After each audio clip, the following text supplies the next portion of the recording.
নীরব নিস্তব্ধ রজনী রাতে শুয়ে আছেন জাতির পিতা হজরত ইব্রাহিম আলাইসাল্লাম। এমনই সময় তিনি স্বপ্নে দেখলেন কে যেন তাকে বলছেন, হে ইব্রাহিম, তুমি কোরবানি করো। ইব্রাহিম আলাইসাল্লাম এই স্বপ্ন দেখে জেগে উঠলেন।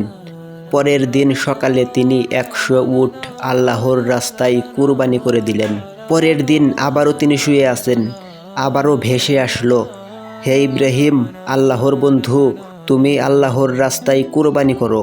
পরের দিন সকালে হজরত ইব্রাহিম আলাইসাল্লাম আবারও 100 উট আল্লাহর রাস্তায় কুরবানি করে দিলেন, কিন্তু তাতে মনে হয় তার কুরবানি হয়নি। তাই পরের দিন তিনি আবারও যখন বিছানায় শায়িত রয়েছেন, তখন আবারও ভেসে আসলো, হে ইব্রাহিম, তুমি তোমার জীবনের সবচেয়ে প্রিয় বস্তুটিকে আল্লাহর রাস্তায় কুরবানি করো।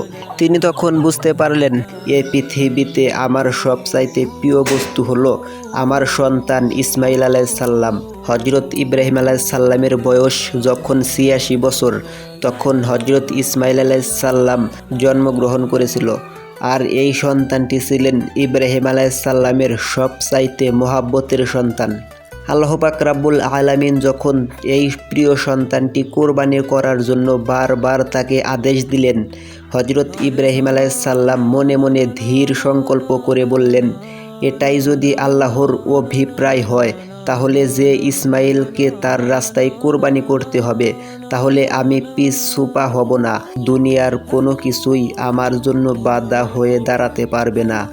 এরপর আল্লাহর নবী হজরত ইব্রাহিম আলাইসাল্লাম তার একমাত্র পুত্র ইসমাইল আলাইসাল্লামকে আল্লাহর রাস্তায় কুরবানি করার জন্য দৃঢ় সংকল্প করলেন। যেই ভাবা সেই কাজ। ইব্রাহিম আলাইসাল্লাম তার সন্তান ইসমাইলকে ডেকে বললেন, হে বৎস, তুমি গোসল করে সুন্দর সুজিত কাপড় পরে তৈরি হয়ে যাও, আমি তোমাকে নিয়ে একটি দাওয়াতে যাব। শিশু ইসমাইল আলাইসাল্লাম ছোটবেলা থেকেই আত্মীয় স্বজন ও পিতার মহব্বত ছাড়াই লালিত পালিত হয়েছিলেন। ছোটবেলা থেকেই পিতা তার সঙ্গে ছিল না। যখন বালক ইসমাইল আলাইসাল্লাম শুনলেন পিতা তাকে নিয়ে এক জায়গায় দাওয়াতে যাবেন, বালক ইসমাইল মনের আনন্দে নেচে উঠলেন। তখন তিনি মাতা হাজেরার কাছে গেলেন, বললেন, আম্মাজান, আপনি কি শুনছেন? আব্বাজান আমাকে কি বলছে? আমাকে নিয়ে তিনি নাকি এক জায়গায় দাওয়াত খেতে যাবে। এ আম্মাজান, আপনি তাড়াতাড়ি করে আমাকে গোসল করিয়ে দিন, আমার উত্তম পোশাক সজ্জিত করে দিন, আমি আব্বার সাথে দাওয়াতে যাব। তখন ইসমাইল আলাইসাল্লাম বললেন, আমার যে আর তর সইছে না। তখন বিবি হাজেরা বললেন, সত্যি কি তিনি তোমাকে নিয়ে দাওয়াত খেতে যাবে? হজরত ইসমাইল আলাইসাল্লাম বললেন, আপনি তাকেই জিজ্ঞেস করে দেখুন না। এরপরে বিবি হাজেরা আলাইসাল্লাম ইব্রাহিম আলাইসাল্লামকে জিজ্ঞেস করলেন, হে আমার পানের স্বামী, আমি কি শুনলাম আপনি নাকি ইসমাইলকে নিয়ে একটি দাওয়াতের কাজে যাবেন এবং দাওয়াত খেতে যাবেন? ইব্রাহিম আলাইসাল্লাম বললেন, হ্যাঁ হাজেরা, তুমি ঠিকই শুনেছ। ইসমাইলকে গোসল করিয়ে সুন্দর পোশাক পরিয়ে সজ্জিত করে দাও, আমি তাকে নিয়ে এক দাওয়াতে যাব। এরপর বিবি হাজেরা আলাইসাল্লাম বালক ইসমাইলকে উত্তম রূপে গোসল করিয়ে দিলেন এবং সুন্দর পোশাক পরিয়ে সজ্জিত করে ইব্রাহিম আলাইসাল্লামের কাছে নিয়ে আসলেন। অতঃপর তাকে স্বামীর হাতে তুলে দেওয়ার পূর্বে বললেন, হে আমার পানের স্বামী, ইসমাইলকে আমি ছোট থেকে এত পর্যন্ত লালন পালন করেছি, কিন্তু এর মধ্যে আমি তাকে একটিবারের জন্যও আমার দৃষ্টির আড়াল হতে দেইনি। ও আমার প্রিয় স্বামী, আপনি সব সময় তাকে দেখে রাখবেন, কখনোই আপনি তাকে আপনার চোখের আড়াল করবেন না, যতক্ষণ পর্যন্ত না আপনি আর ইসমাইল আলাইসাল্লাম আমার কাছে ফিরে আসবেন। ততক্ষণ পর্যন্ত আমি উদ্বিগ্ন থাকব এবং আপনার পথ পানে এসেই থাকব। তখন হজরত ইব্রাহিম আলাইসাল্লাম বিবি হাজরার এই কথা শুনে কোনো কিছুই উত্তর করল না। তার হৃদয়ের মধ্যে এক তুফান বয়ে যাচ্ছিল। তিনি মুখ ফুটে কোনো কথা বিবি হাজরাকে বলতে পারছিল না। তার অশ্রু যেন দু চোখ দিয়ে বেরিয়ে আসতে লাগলো। কিন্তু তিনি তার অস্ত্রগুলোকে আল্লাহ পাক রাব্বুল আলামিনের মহব্বতের দাঁড়িয়ায় চাপা দিয়ে রেখেছিলেন। এরপরে হজরত ইব্রাহিম আলাইসাল্লাম বালক ইসমাইলকে নিয়ে চলতে লাগলেন মিনার পাহাড়ের দিকে। জাতির পিতা হজরত ইব্রাহিম আলাইসাল্লাম আল্লাহ পাক রাব্বুল আলামিনের আদেশ পালনার্থে একমাত্র পুত্র সন্তানকে জবাই করার জন্য বের হয়েছিলেন। তখন শয়তান ভাবল, যেভাবেই হোক না কেন ইব্রাহিমকে এই কাজ থেকে ফিরিয়ে রাখতে হবে।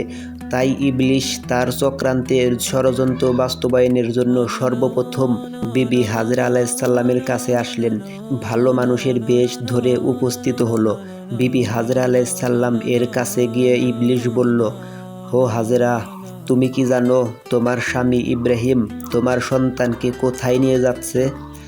তখন বিবি হাজরা আলাইসাল্লাম বললেন, কেন, তিনি তাকে একটি দাওয়াতে নিয়ে যাচ্ছে। তখন ইবলিশ বলল, আমি একদিন ঠিকই শুনেছি নারী জাতি অত্যন্ত সহজ ও সরল। তাদেরকে যে কোনো মিথ্যা কথা বলে ও প্রতারণামূলক কথা বলে ধোঁকা দেওয়া যায়। তোমাদের স্বামী তোমাকে ধোঁকা দিয়েছে। বিবি হাজরা আলাইসাল্লাম শয়তানের মুখের এই কথা শুনে বলল, তুমি এ কেমন কথা বলছো? আমার স্বামী আল্লাহর নবী, তিনি কিভাবে আমাকে ধোঁকা দিতে পারেন? আমি তোমার কথা বিশ্বাস করি না। আর সত্যি করে বলো তো, তুমি কে এবং কি উদ্দেশ্যে আমার স্বামীর বিরুদ্ধে তুমি আমাকে প্রচারিত করছো? তুমি এখনই আমার কাছ থেকে দূরে সরে যাও। ইবলিশ বলল, হাজরা, তুমি অত্যন্ত তেজের সাথে কথা বলছো, কিন্তু কালকে যখন দেখতে পারবে সত্যিই ইব্রাহিম তার সন্তান ইসমাইলকে জবেহ করে দিয়েছে, তখন দেখা যাবে তোমার এত তেজ কোথায় থাকে। বিবি হাজরা এবার বিরক্ত হয়ে বললেন, আচ্ছা, তুমি কি বলতে যাচ্ছ? একটু খুললে বলো তো। শয়তান তখন বলল, আমি সে কথা বলার জন্য তোমার কাছে এসেছি। তখন বিবি হাজরা বললেন, তুমি কি আমাকে বুঝিয়ে বলতে পারো এর কি কোনো যুক্তি হয়? একজন পিতা কেন তার একমাত্র নিরাপত্তার সন্তানকে জবেহ করবে? শয়তান বলল, হাজরা, ইব্রাহিম খামাক্ষাই ইসমাইলকে জবেহ করে না। আল্লাহ পাক রাব্বুল আলামিন নির্দেশ দিয়েছেন তিনি যেন ইসমাইলকে তার রাস্তায় জবেহ করে দেয়। ইব্রাহিম আলাইসাল্লাম তার পুত্র ইসমাইলকে তার পাহাড়ের দিকে নিয়ে যাচ্ছে। এখনো সময় আছে, তুমি তাড়াতাড়ি করে ইসমাইলকে তার হাত থেকে রক্ষা করো, নাইলে দেখবে ইব্রাহিম তোমার পুত্র ইসমাইলকে আল্লাহর আদেশ পালন করতে গিয়ে জবেহ করে ফেলবে। তখন বিবি হাজরা এবার শয়তানের কথা শুনে বললেন, আল্লাহ পাক রাব্বুল আলামিন দুনিয়ার এতগুলো মানুষের মধ্য থেকে যদি আমার পুত্র ইসমাইলকে তার রাস্তায় জবেহ করার জন্য কবুল করে, তাহলে এর চাইতে বড় সৌভাগ্য বিষয় তো আমার জন্য আর কিছুই হতে পারে না। শুধু একজন ইসমাইল নয়, আল্লাহ পাক রাব্বুল আলামিন যদি আমাকে হাজার হাজার সন্তান দিতেন এবং হাজার হাজার সন্তানকে যদি আল্লাহ পাক রাব্বুল আলামিনের কুরবানি করতে বলতেন, তাহলে আমি খুশি মনে তাদের সকলকেই আল্লাহ পাক রাব্বুল আলামিনের রাস্তায় জবেহ করে উৎসর্গ করে দিতাম। আমি বুঝতে পেরেছি তুমি মরদূত, তুমি ইবলিশ, তুমি আমাকে ধোঁকা দিতে ও প্রচলিত করতে এসেছো। আমি তোমার কাছে থেকে আল্লাহর আশ্রয় প্রার্থনা করছি। তিনি বললেন, আউযু বিল্লাহি মিনাশ শাইতানির রাজিম। এই ইবলিশ, তুমি এখনই আমার চোখের সামনে থেকে দূর হয়ে যাও। বিবি হাজরা আলাইসাল্লামের এই তেজোত্তীপ বক্তব্য শুনে ইবলিশ আর তার কাছে টিকতে পারল না। অতঃপর সে সেখান থেকে পাগলা কুকুরের মতো লেজ গুটিয়ে পালিয়ে গেল। ইবলিশ যখন দেখল বিবি হাজরাকে ধোঁকা দিয়ে কোনো রকমই কাজ করা যাচ্ছে না, তখন সে চিন্তা করতে লাগলো, যাই তাহলে বালক ইসমাইলকে গিয়ে এবার ধরি। হজরত ইসমাইল আলাইসাল্লাম যখন ইব্রাহিম আলাইসাল্লামের পিছনে পিছনে চলছিলেন, তিনি কিছুটা পিছনে ছিলেন। ইবলিশ তখন ইসমাইল আলাইসাল্লামকে হাতের ইশারায় ডেকে ইব্রাহিম আলাইসাল্লাম থেকে আরও দূরত্বে নিয়ে গেলেন। এরপর সে ইসমাইল আলাইসাল্লামকে বলল, হে ইসমাইল, তুমি কি জানো তোমার পিতা তোমাকে কোথায় নিয়ে যাচ্ছে? ইসমাইল আলাইসাল্লাম বললেন, কেন, দাওয়াত খেতে যাচ্ছি। তখন ইবলিশ বলল, ওহে বালক, তুমি তো অত্যন্ত কচি ও ছোট, তোমার মন সাদাসিধে ভোলা ভালা, তাই তোমার পিতা তোমাকে দাওয়াত খাওয়ার কথা বলে ধোঁকা দিয়েছে। তখন ইসমাইল আলাইসাল্লাম বললেন, তুমি এ কেমন কথা বলছো? পিতা আমাকে ধোঁকা দিবে? আমি তার একমাত্র সন্তান। এতদিন পরে তিনি আমার সাথে দেখা করতে এসেছেন, ধোঁকা দেওয়ার উদ্দেশ্যে কি হতে পারে? তখন ইবলিশ বলল, ইসমাইল, তুমি জেনে রাখো, তোমার পিতা তোমাকে দাওয়াত খাওয়ার কথা বলে ধোঁকা দিয়ে জবেহ করার জন্য নিয়ে যাচ্ছে। মিনারের পাহাড়ে গিয়ে তিনি তোমাকে জবেহ করে দিবেন। তখন ইসমাইল আলাইসাল্লাম বললেন, এটার কি কোনো যুক্তি আছে? পিতা তার একমাত্র সন্তানকে বিনা কারণে জবেহ করে দিবেন? ইবলিশ তখন বললেন, হে ইসমাইল, তোমার পিতা বিনা কারণে তোমাকে জবেহ করবে না। আল্লাহ পাক রাব্বুল আলামিন তাকে নির্দেশ দিয়েছেন তিনি যেন তোমাকে তার রাস্তায় কোরবানি করেন। আর আল্লাহর নির্দেশ পালন করার জন্য তোমার পিতা তোমাকে মিনার পাহাড়ে জবেহ করার জন্য নিয়ে যাচ্ছে। তখন ইসমাইল আলাইহিস সালাম বললেন, আল্লাহ পাক রাব্বুল আলামিন যদি এই দুনিয়াতে এত মানুষের মধ্যে হতে যদি আমাকেই তার রাস্তায় জবেহ করার জন্য কবুল করে থাকেন, তাহলে এর চাইতে বড় সৌভাগ্য বিষয় আর কি হতে পারে। তখন ইসমাইল আলাইহিস সালাম বলল, আমি বুঝতে পেরেছি তুমি ইবলিশ। তুমি জেনে রাখো আল্লাহ পাক রাব্বুল আলামিন যদি আমাকে লক্ষ কোটি জীবন দিতেন, আর সেই লক্ষ কোটি জীবনকে আল্লাহ পাক রাব্বুল আলামিন যদি তার রাস্তায় কোরবানি করার জন্য কবুল করতেন, তাহলে আমি প্রতিবারই আল্লাহ পাক রাব্বুল আলামিনের রাস্তায় কোরবানি হওয়ার জন্য প্রস্তুত থাকব। ইবলিশ, তুমি আমার কাছ থেকে এখনই দূরে সরে যাও, আমি তোমার থেকে আল্লাহর কাছে আশ্রয় প্রার্থনা করি। তখন ইসমাইল আলাইহিস সালাম বললেন, আউযু বিল্লাহি মিনাশ শাইতানির রাজিম। শয়তান তখন সেখান থেকে চলে গেল। এরপর হযরত ইব্রাহিম আলাইহিস সালাম পুত্র ইসমাইলকে নিয়ে মিনা প্রান্তরে উপস্থিত হলেন। তাফসিরে রয়েছে, ইসমাইল আলাইহিস সালামকে জবেহ করার পূর্বে জাতির পিতা হযরত ইব্রাহিম আলাইহিস সালাম তার সাথে একটি পরামর্শ করে নিতে চাইলেন। তখন ইব্রাহিম আলাইহিস সালাম ইসমাইল আলাইহিস সালামকে বললেন, হে আমার বৎস, আমি স্বপ্নে দেখেছি যে আমি তোমাকে জবেহ করছি, এখন তোমার অভিমত কি বলো। তখন ইসমাইল আলাইহিস সালাম বললেন, হে আমার পিতা, আপনি যা আদিষ্ট হয়েছেন তাই করুন। আল্লাহর ইচ্ছা করলে আপনি আমাকে ধৈর্যশালীদের অন্তর্ভুক্ত পাবেন। হযরত ইসমাইল আলাইহিস সালামের এরূপ জবাব শুনে হযরত ইব্রাহিম আলাইহিস সালাম অত্যন্ত খুশি হলেন। তারপর ইসমাইল আলাইহিস সালাম তার পিতাকে লক্ষ্য করে বললেন, ওহে আব্বাজান, আপনি তো আমাকে জবেহ করে দিবেন, তার পূর্বে আমার কয়েকটি অনুরোধ রয়েছে, আপনি কি দয়া করে আমার সেই অনুরোধগুলো রক্ষা করবেন। তখন ইব্রাহিম আলাইহিস সালাম বললেন, বৎস, তুমি তোমার আরজগুলো পেশ করতে পারো, আমি সেগুলো যথাসাধ্য রক্ষা করার চেষ্টা করব। তখন হযরত ইসমাইল আলাইহিস সালাম বললেন, ওহে আব্বাজান, আমাকে জবেহ করার পূর্বে আমার হাত পা উত্তম রূপে বেঁধে নেবেন।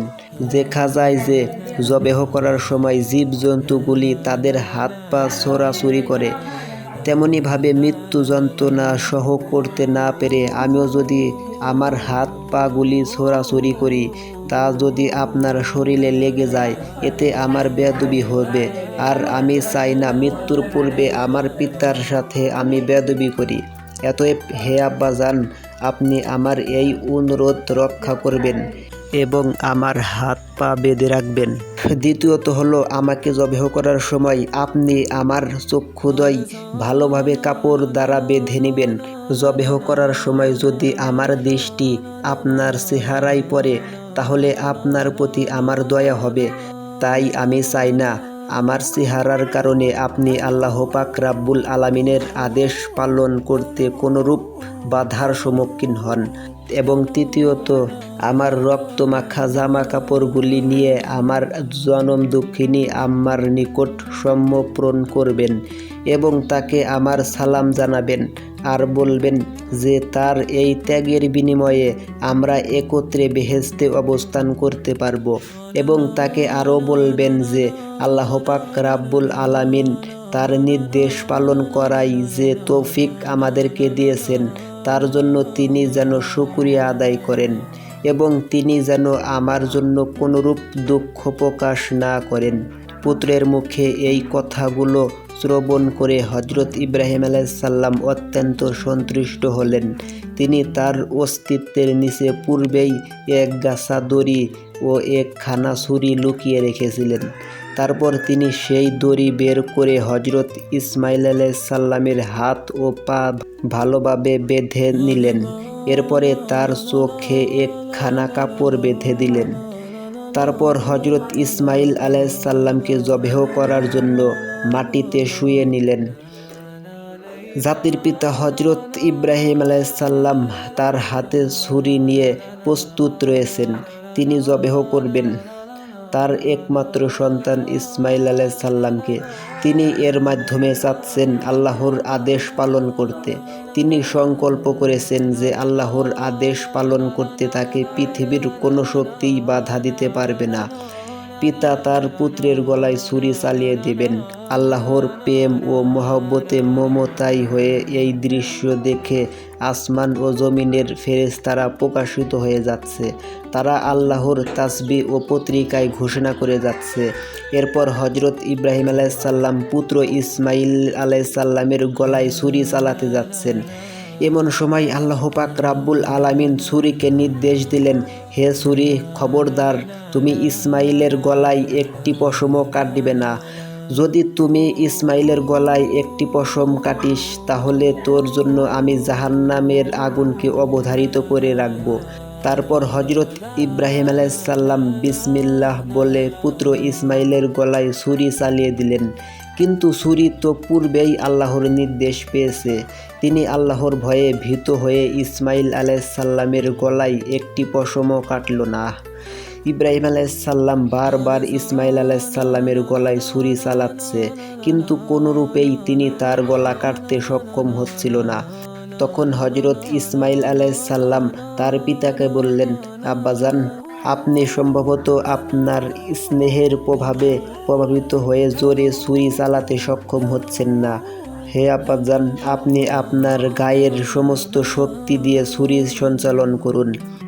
আমরা যদি আল্লাহ পাক রাব্বুল আলামিনের আদেশ পালনে ব্যর্থ হই তাহলে আমাদের দুজনকেই জবাবদিহিতা করতে হবে। ইসমাইল আলাইহিস সালামের এ কথা শুনে পুনরায় হজরত ইব্রাহিম আলাইহিস সালাম তার গায়ের সমস্ত শক্তি দিয়ে ইসমাইলের গলায় ছুরি চালাতে লাগলেন, কিন্তু তারপরেও ছুরি হজরত ইসমাইলের একটি পশমও কাটতে পারল না। অনেকক্ষণ ধরে এভাবেই ছুরি চালানোর পর হজরত ইব্রাহিম আলাইহিস সালাম একবারে বিরক্ত হয়ে গেলেন। তারপর তিনি সাজোরে ছুরিটিকে একটি নিক্ষেপ করলেন, আর সেই ছুরি গিয়ে লাগলো এক পাথরের গায়ে। সঙ্গে সঙ্গে পাথরটি দ্বিখণ্ডিত হয়ে গেল। ইব্রাহিম আলাইহিস সালাম চক্ষু খুলে দেখলেন ছুরির আঘাতে পাথর দ্বিখণ্ডিত হয়ে গেছে। অতঃপর তিনি আবার ছুরিটিকে হাতে নিলেন। এরপর আল্লাহর নামে পুনরায় তিনি হজরত ইসমাইল আলাইহিস সালামের গলায় ছুরি চালাতে লাগলেন।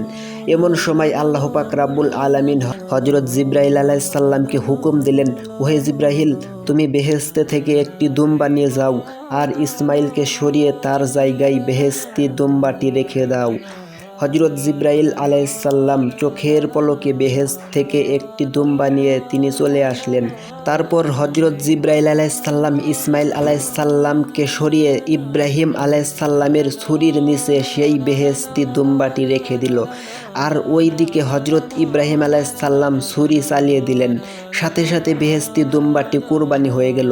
কিন্তু হজরত ইব্রাহিম আলাইহিস সালাম মনে করলেন তার পুত্র ইসমাইলকে তিনি কুরবানি করে দিয়েছেন। কুরবানি সম্পূর্ণ হওয়ার সাথে সাথেই হজরত ইব্রাহিম আলাইহিস সালাম বললেন, আলহামদুলিল্লাহ। তারপর তিনি তার চক্ষু খুলে দেখলেন ইসমাইল তো তার পাশে দাঁড়িয়ে রয়েছে, কুরবানি হয়ে গেছে একটি বেহেশতি দুম্বা। তখন হজরত ইব্রাহিম আলাইহিস সালাম ফেরেশতা জিবরাইল আলাইহিস সালামকে জিজ্ঞেস করলেন, তাহলে কি আল্লাহ পাক রাব্বুল আলামিন আমার কোরবানি কবুল করেনি? কেন আমি আমার পুত্র ইসমাইলকে কোরবানি করতে সক্ষম হলাম না? হজরত জিবরাইল আলাইহিস সালাম বললেন, হে ইব্রাহিম, আল্লাহ তাআলা আপনার প্রতি সন্তুষ্ট হয়েছেন। আপনি তার নির্দেশ পালন করতে গিয়ে স্বয়ং পুত্রকে কোরবানি করতে উদ্যপ্ত হয়েছিলেন এবং আপনার পুত্র যেভাবে আল্লাহর নির্দেশ মান্য করে ক্রয় পান তার রুহে উৎসর্গ করতে প্রস্তুত হয়েছিলেন, তাতেই আল্লাহ পাক রাব্বুল আলামিন আপনাদের পিতা ও পুত্রের উভয়ের ওপরে অত্যন্ত সন্তুষ্ট হয়েছেন। তিনি আমাদের উভয়কে পরীক্ষা করেছিলেন এবং আপনারা সেই পরীক্ষায় উত্তীর্ণ হয়েছেন। তাই আল্লাহ পাক রাব্বুল আলামিন আপনার ওপর সন্তুষ্ট হয়ে বেহেশত থেকে একটি দুম্বা প্রেরণ করেছেন, আর সেই দুম্বাটিকেই আপনি কুরবানি করেছেন। হজরত জিবরাইল আলাইহিস সালামের মুখ থেকে এ কথা শ্রবণ করার পরে হজরত ইব্রাহিম আলাইহিস সালাম পুনরায় আল্লাহ পাক রব্বুল আলামিনের শুকরিয়া আদায় করলেন। অতঃপর তারা যখন উভয় আল্লাহ পাক রব্বুল আলামিনের আনুগত্য প্রকাশ করল এবং ইব্রাহিম আলাইহিসসালাম তার পুত্রকে জবেহ করার জন্য কাঁধ করে শায়িত করল, তখনই আল্লাহ তাআলা বললেন, হে ইব্রাহিম, তুমি তোমার স্বপ্নের আদেশ সত্যি পালন করলে, আর এভাবেই আমি সৎকর্ম পরায়ণদেরকে পুরস্কৃত করে থাকি। প্রিয় দর্শক, এই ছিল হজরত ইব্রাহিম আলাইহিসসালামের কৃতিত্ব এবং তার পুত্র ইসমাইল আলাইহিসসালামকে কোরবানি দেওয়ার কাহিনী। আল্লাহ পাক রব্বুল আলামিন জাতির পিতা হজরত ইব্রাহিম আলাইহিসসালামের এই ত্যাগ তিতিক্ষা ও আল্লাহর প্রেম থেকে আমাদের শিক্ষা নেওয়ার তৌফিক দান করুন। সবাই কমেন্টে লিখুন আমিন। এরকম নিত্য নতুন ইসলামিক ঘটনা পেতে আমাদের সাথেই থাকতে পারেন। তাহলে দেখা হচ্ছে অন্য কোনো ভিডিওতে। এ পর্যন্ত সবাই ভালো থাকবেন। আল্লাহ হাফেজ।